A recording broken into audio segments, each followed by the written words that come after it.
Ditampilkan pada suatu hari, seorang pria tua baru saja selesai memancing. Dia kemudian membersihkan ikan-ikan karena berniat untuk memakan. Namun tiba-tiba saja sangat mengejutkan.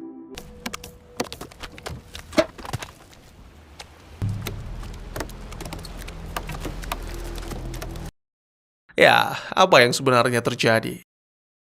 Selamat datang dan selamat berjumpa kembali bersama saya Teguh Gusto. Bagaimanapun kabar dan dimanapun kalian berada, ingatlah selalu, seburuk-buruknya manusia adalah manusia bermuka dua. Kepada kelompok ini dia datang dengan satu wajah, sedang ke kelompok lainnya dia datang dengan wajah yang lain pula. Seperti biasa, saya akan bercerita tentunya tentang sebuah film. Pokoknya kali ini dijamin seru, berjudul Blood Quantum. Film ini dirilis pada tahun 2019, disutradarai oleh Jeff Barnaby, serta karakter-karakternya diperankan oleh bintang film yang sudah kalian kenal tentunya melalui mesin pencarian atau bisa langsung berkunjung ke negara asal.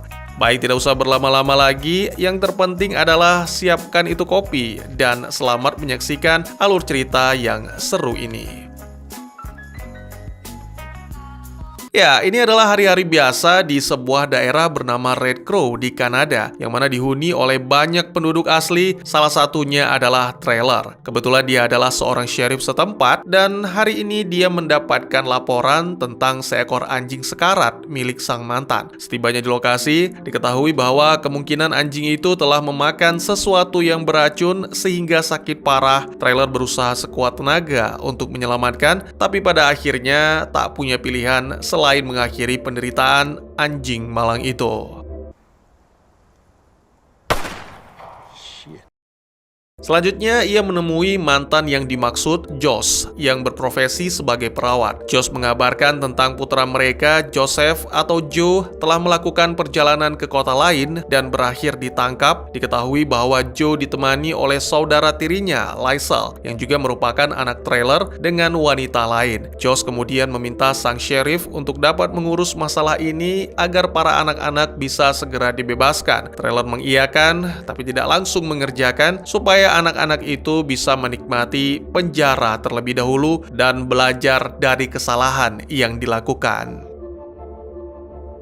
Setelah memasukkan bangkai anjing ke dalam bagasi mobil, Trailer berkomunikasi dengan rekannya Doris dan mendapati kabar buruk dari sang ayah, Gisigu, yang katanya mengalami ketakutan akan suatu peristiwa tak biasa. Trailer pun segera menemuinya, yang mana ternyata Gisigu adalah pria tua di awal cerita, menjelaskan tentang ikan-ikan yang hidup kembali bahkan meski isi perutnya telah dikeluarkan. Selama 60 tahun Gisigu memancing, belum pernah ia menemukan kejadian aneh seperti ini.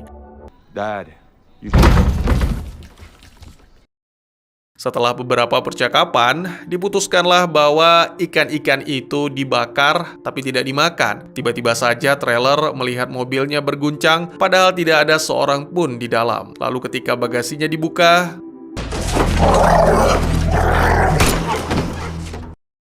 ya, ternyata anjing sang mantan secara mengejutkan hidup kembali. Ayah dan anak lagi-lagi dilanda kebingungan sampai akhirnya memutuskan untuk membakar anjing itu.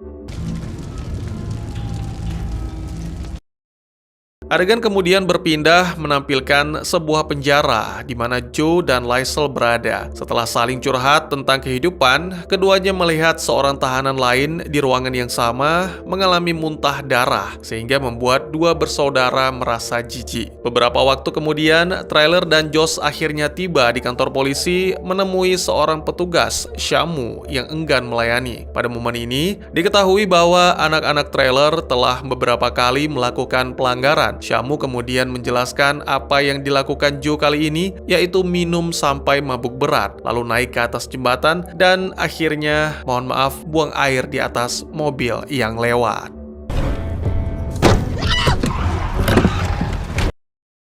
Setibanya di sel, ditampilkan tahanan yang sakit itu mulai menyerang. Dia bahkan sempat menggigit Joe sebelum Shamu menumbangkan, namun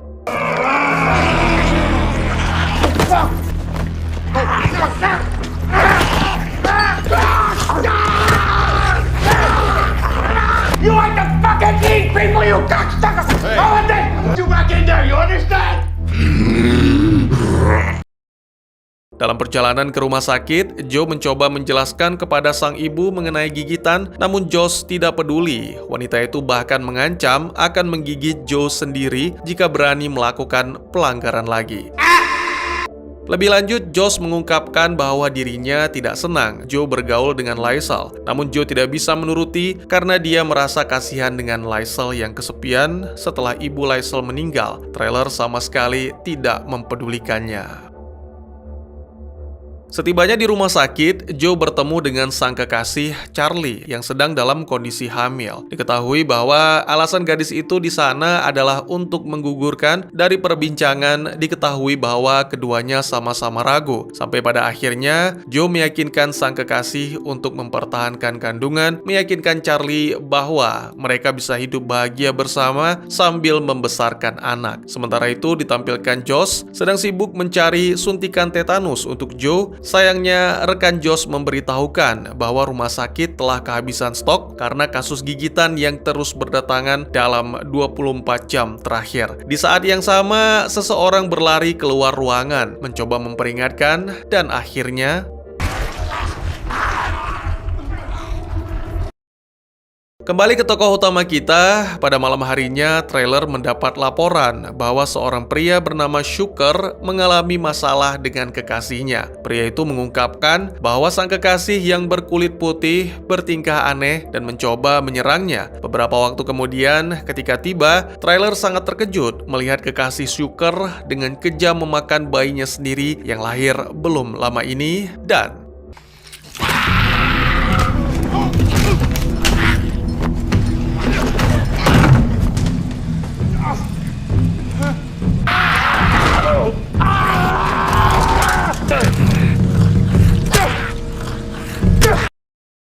selanjutnya, trailer mendapat laporan tentang kekacauan yang terjadi di beberapa tempat, tapi dengan kasus yang sama, yaitu orang-orang menjadi gila dan saling menggigit. Dalam perjalanan menuju ke rumah sakit, trailer tiba-tiba saja menemukan mobil ambulans sehingga segera berlari untuk memeriksa. Ternyata Josh, Joe, dan Charlie berada di dalam ambulans dalam upaya melarikan diri dari orang-orang yang mengganas. Lalu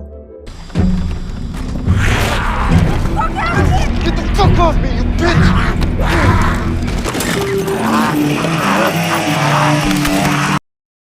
kini akhirnya trailer pun menyadari bahwa wabah penyakit yang menyebar membuat yang mati hidup kembali. 6 bulan kemudian, wabah telah menyebar dengan cepat, bahkan mungkin ke seluruh dunia. Namun tidak dengan Red Crow, para penduduk asli membangun tempat perlindungan yang telah diperkuat menjadi seperti benteng. Diketahui bahwa para penduduk asli ini kebal terhadap wabah, sehingga meskipun digigit, mereka tidak akan berubah. Sebaliknya, orang-orang kulit putih akan segera menjadi zombie, atau di sini mereka menyebutnya Z. Sementara itu, Lysel malah menebar kebencian, terutama terhadap orang-orang kulit putih yang juga menumpang di camp. Pada suatu hari, Joe membawa beberapa orang dari luar yang selama ini hidup menderita karena tidak menemukan tempat berlindung. Salah satu dari mereka, yaitu seorang pria, membawa putrinya yang sakit, berharap bisa mendapatkan obat di camp. Namun Lysel menolak dan bahkan berusaha menghabisi ayah dan anak itu karena dianggap mengancam seluruh penduduk. Joe dan Charlie berusaha menghentikan dan terjadilah pertengkaran sampai saling todong. Do what I have to do. Untungnya, sebelum tembakan dilepaskan, tokoh utama kita datang untuk mendamaikan. Trailer kemudian memeriksa gadis yang sakit bernama Kira dan menemukan bahwa telah digigit, sehingga memberitahu ayah Kira tidak ada cara yang lebih baik selain menghabisi. Lalu setelah menyarankan agar pria itu menemui Josh, trailer pun dengan berat hati segera mengeksekusi si gadis malang sebelum berubah menjadi Z.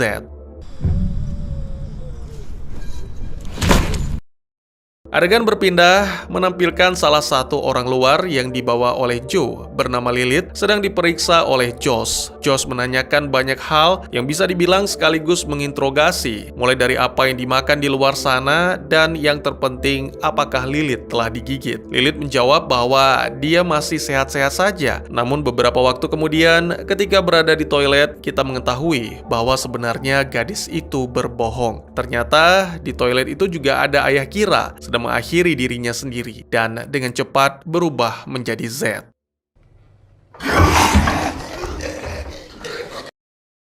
Kembali ke tokoh utama kita yang sedang bersama para rekan merencanakan langkah selanjutnya untuk bertahan hidup. Rekan-rekan yang dimaksud termasuk sang ayah Gisigu, Shooker, dan seorang pria berbadan besar bernama Bumper. Masalah yang mereka hadapi kini adalah jumlah Z terus bertambah, sementara stok amunisi mereka semakin menipis. Saat ini mereka sedang mempertahankan jembatan dengan mobil pencacah, namun yang menjadi fokus adalah mengumpulkan makanan untuk bertahan hidup di saat musim dingin yang sebentar lagi akan tiba. Tiba-tiba saja mereka mendapat kabar tentang ayah Kira yang telah berubah menjadi Z. Mendengar kabar tersebut, tanpa menunda lagi, trailer segera datang untuk membereskan. Sementara itu, ditampilkan pasangan Joe dan Charlie yang sedang berbicara serius tentang masa depan. Charlie mengungkapkan apa yang dipikirkan tentang bayi dalam kandungan yang seolah secara perlahan memakan dirinya dari dalam. Karena berkulit putih, Charlie khawatir akan apa yang terjadi dengan bayinya jika tidak kebal. Namun Joe menenangkan, berpedoman kepada pernyataan sang ibu bahwa semua akan baik-baik saja. Ditampilkan juga di sisi lain, Josh merawat luka yang didapatkan trailer ketika bertarung dengan Z. Saat melepas kemejanya, ada lebih banyak lagi luka bekas gigitan, menyiratkan bahwa selama ini dia telah banyak melewati pertarungan untuk melindungi keluarga dan kaumnya. Karena tidak ada obat bius, jadi trailer harus menahan rasa sakit ketika lukanya dijahit. Namun, sang tokoh utama kita sama sekali tidak keberatan dan justru berbagi momen bersama, membicarakan masa lalu yang indah dan rencana masa depan untuk melindungi calon cucu mereka. Adegan kemudian berpindah menampilkan Lysel yang asik berpesta dan mabuk-mabukan. Atas perintah sang ayah, Joe datang untuk mengawasi. Jadi pada momen ini, dalam keadaan mabuk, Lysel mengungkapkan rasa bersalah dan juga meminta maaf atas kejadian sebelumnya. Joe memahami betul situasi yang dihadapi saudara tirinya dan segera memaafkan. Setelah momen mengharukan, Lysel mengakui bahwa dirinya telah lebih dulu mengenal Lilith dalam sebuah momen konyol. Ternyata gadis yang dimaksud juga berada di pesta tersebut. Setelah lama menatap, Lysel pun memutuskan untuk menggoda Lilith. Setelah beberapa saat mengobrol, keduanya, Lysel dan Lilith, berpindah ke ruangan yang mana diniatkan untuk melakukan baku hantam dalam tanda kutip. Beberapa waktu kemudian, tiba-tiba saja terdengar teriakan yang membuat keadaan menjadi panik sehingga Joe bergegas mendatangi. Ternyata Lilith telah sepenuhnya menjadi Z dan gadis itu sedang memakan Anu. Di sisi lain, trailer bersama rekan-rekan menjalankan misi untuk mengumpulkan persediaan. Mereka segera tiba di pom bensin yang ditinggalkan dan secara santai menghadapi semua Z yang menyerbu.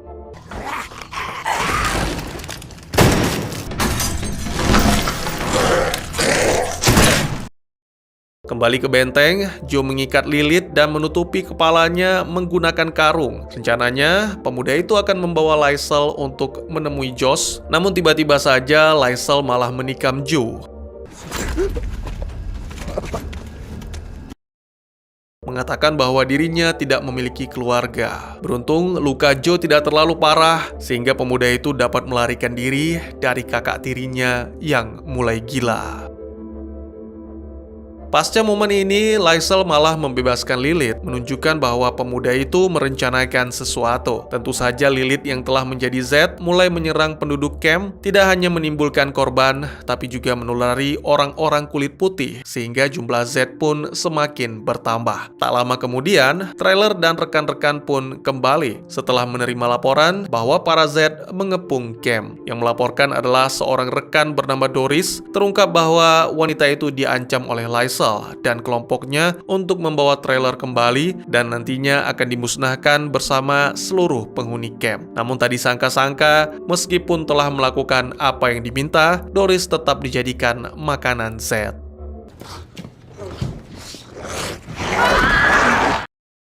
Apa yang trailer temukan adalah kekacauan yang sudah tidak dapat diatasi lagi. Jadi sang tokoh utama pun segera menghubungi Josh melalui walkie-talkie, lalu diketahui bahwa Josh, Joe, dan Charlie serta para penghuni yang selamat lainnya terjebak di dalam ruangan basement. Dengan waktu yang semakin menipis, trailer meminta rekannya untuk memancing menggunakan musik dari mobil karena para Z sangat tertarik dengan suara. Sementara dirinya dan Gisigu bergegas ke basement.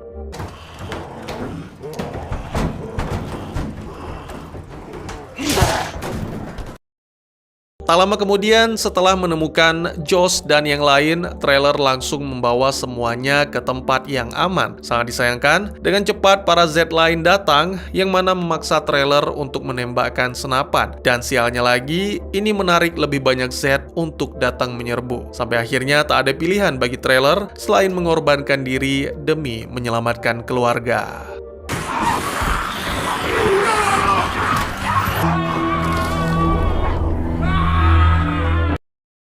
Tentu saja menyaksikan hal itu membuat seluruh keluarganya terpukul, tapi mereka tidak boleh menyia-nyiakan pengorbanan trailer, oleh karena itu pelarian harus tetap dilanjutkan. Saat mengemudi, Gisigu menerima laporan lewat radio komunikasi, mengatakan bahwa Laisel menyandera beberapa penyintas lain di dalam gereja. Pria tua itu kemudian meminta Josh dan Charlie pergi ke tempat yang aman bersama Bumper, sementara dirinya dan Joe akan berurusan dengan kelompok Laisel. Beberapa waktu kemudian, saat tiba di gereja, mereka tidak menemukan Laisel, tapi ada dua orang anak buah Laisel, James dan Moon, yang meneror para penyintas di sana. Segera Gisigu menghabisi salah satunya dan mengancam James untuk mengatakan di mana Laisel. He has pretty good. Adegan maju lebih cepat menampilkan keesokan paginya. Di dekat danau, Josh dan Charlie dijaga oleh Bumper. Mereka melihat sebuah perahu di kejauhan dan berencana untuk pergi begitu Joe dan Gisigu tiba. Namun sangat mengejutkan, tiba-tiba saja ada yang menikam Bumper yang ternyata itu adalah Laisel. Ya, Laisel memang sudah merencanakan semuanya, termasuk memisahkan Gisigu dan Joe agar bisa lebih mudah menghabisi Charlie dan bayinya. Laisel kemudian mendekati Charlie meskipun Josh menodongkan pistol dan akhirnya melepaskan tembakan. Tapi sebelum itu, dengan cepat Laisel melepaskan Z dari bagasi mobil. Tak lama berselang, Joe pun datang dan segera menyingkirkan para Z. Sayangnya, ia terlambat karena Charlie telah digigit. Laisel yang terluka akibat tembakan dibawa ke dekat gereja oleh Joe dan Gisigu. Joe segera menikam Laisel tapi tidak dihabisi karena membiarkan para Z memakan tubuh Laisel.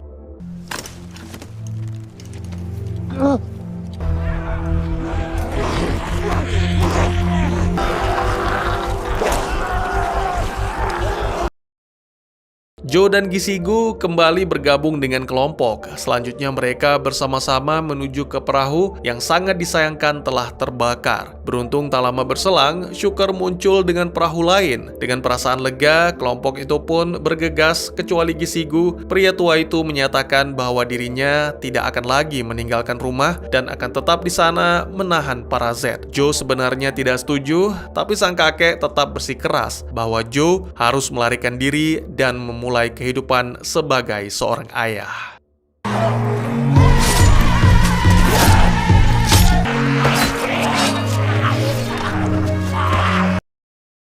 Sementara Gisigu melakukan pertarungan brutal, di perahu Charlie mulai merasakan kontraksi. Jadi Josh pun membantunya untuk melahirkan. Beberapa waktu kemudian, lahirlah seorang bayi perempuan. Joe segera memeriksa dan syukurlah bayi itu dalam keadaan sehat dan tidak terinfeksi. Tentu saja ini membuat semua bahagia. Namun Charlie tidak bisa berlama-lama dengan bayinya karena secara perlahan dirinya mulai kehilangan kesadaran. Jadi sebelum berubah menjadi Z dan menyerang semua orang, gadis itu meminta Joe untuk mengakhiri penderitaan.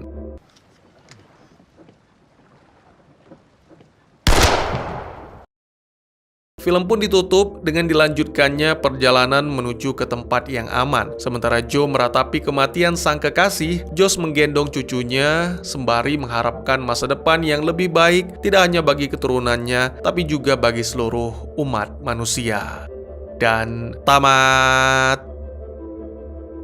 Film ini berlatar di tahun 1981, dimulai ketika sheriff trailer yang bekerja di tengah kemiskinan di kawasan reservasi menyaksikan kejadian aneh pertama yang menandai awal keruntuhan masyarakat. Mulai dari ikan dan anjing yang hidup kembali, Joe yang berada di sel bertemu dengan tahanan yang menggila, ditambah banyak laporan tentang gigitan yang mengubah semua orang menjadi makhluk ganas kecuali suku Mi'kmaq, suku asli Amerika Utara. Ketika masyarakat runtuh, trailer terus melindungi rakyatnya dan Z memberikan perlindungan kepada para penyintas, termasuk yang berkulit putih yang mana tidak kebal. Salah satunya Charlie, kekasih Joe. Seperti yang telah saya ceritakan, tubuh trailer penuh dengan bekas luka gigitan, menunjukkan sejarah perjuangannya dalam melindungi rakyat dan reservasi. Mungkin kalian bertanya-tanya, kalau ikan dan anjing aja bisa hidup lagi dan jadi zombie, terus mereka makan apa, Bang? Nah, dalam sebuah adegan, trailer menjelaskan bahwa rusa dan mus itu aman dikonsumsi. Sedangkan untuk air minum, mereka mengkonsumsi air dari pegunungan.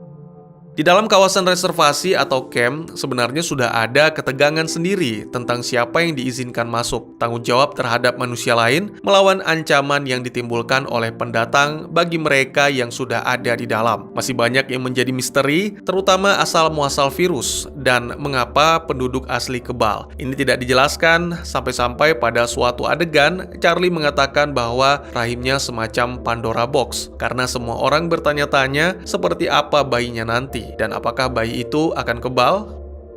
Film ini kurang tentang balas dendam, melainkan lebih tentang bagaimana penduduk setempat kulit putih menjadi ancaman yang lebih besar. Alegori kolonialnya jelas tanpa terasa berlebihan karena para pengungsi kulit putih yang paling merasa berhak menyembunyikan gigitan sebelum mereka menjadi gerombolan Z yang secara harfiah memakan penduduk asli. Ada beberapa adegan animasi yang menyiratkan bahwa kiamat zombie terjadi karena bumi adalah organisme hidup yang akhirnya sudah muak dengan manusia. Kekebalan Mi'kmaq bukan karena mereka dipilih untuk mewarisi bumi, tapi karena kaum itu telah dilupakan. Unsur gore dalam film ini bukanlah sekadar bumbu penyedap, melainkan menjadi bagian integral dari narasi. Adegan-adegan kekerasan seperti penggunaan gergaji mesin berfungsi sebagai metafora dari kekerasan struktural yang dialami oleh masyarakat asli. Penggunaan animasi pun memperkaya dimensi visual film, menyajikan kontras yang menarik antara realitas brutal dan imajinasi yang lebih luas. Meski begitu, film ini tetap mampu menghibur penonton dari berbagai latar belakang, membuktikan bahwa film horor yang berkualitas dapat menggabungkan unsur hiburan dengan pesan sosial yang mendalam. Blood Quantum sendiri sebenarnya adalah nama untuk kebijakan pemerintah yang mengukur tingkat kepribumian seseorang berdasarkan persentase indigenous. 51% atau lebih diperlukan untuk menjadi seorang berstatus Indian. Sebuah ide yang sangat cerdik diputarbalikkan saat kita menunggu bayi Charlie. Lebih dari sekedar film zombie biasa, film ini adalah sebuah pukulan telak bagi sejarah kelam kolonialisme dan diskriminasi terhadap penduduk asli Amerika. Sutradara dengan cerdas menyulap wabah zombie sebagai metafora bagi penyakit sosial yang telah lama menginfeksi masyarakat mereka, yaitu perampasan tanah, pelanggaran hak asasi manusia, dan stigma rasial. Bayangkan, zombie yang menggerogoti daging dan otak menjadi simbol dari kekuatan kolonial yang perlahan-lahan menggerogoti identitas dan budaya masyarakat indigenous. Setiap gigitan zombie adalah pengingat akan sejarah kelam pemindahan paksa, asimilasi budaya, dan perampasan hak-hak mereka. Namun Blood Quantum tidak hanya menyajikan kepedihan. Film ini juga menyuarakan semangat perlawanan. Karakter-karakter indigenous dalam film ini digambarkan sebagai pejuang tangguh yang tidak akan menyerah. Mereka melawan tidak hanya zombie, tapi juga melawan sistem yang menindas mereka selama berabad-abad.